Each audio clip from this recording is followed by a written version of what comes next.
मन्दस्मितशतकं श्लोकं 98।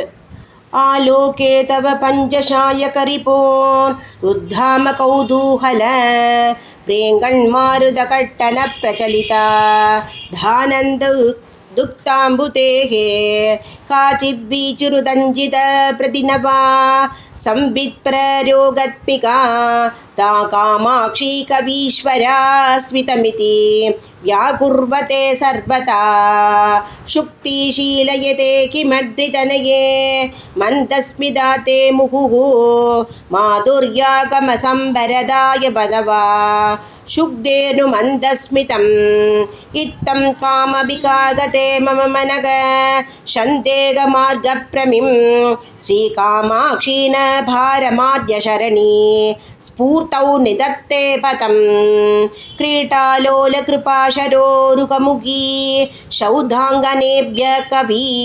श्रेणीवाग्भरिपाडिकामृतजरे शूदीगृहेऽप्यशिवे निर्वाणाङ्कुरसार्वभौमपदवी सिंहासनेभ्यस्तव श्रीकामाक्षी मनोज्ञमन्दहसित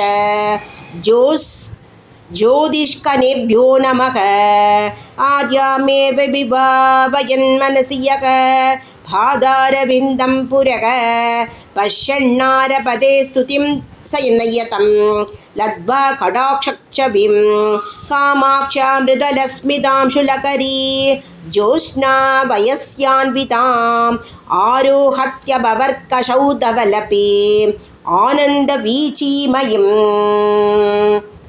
ॐ मन्दस्मितशतकं सम्पूर्णम्। ॐ श्रीमात्रे नमः। कामाक्षी माता की जय।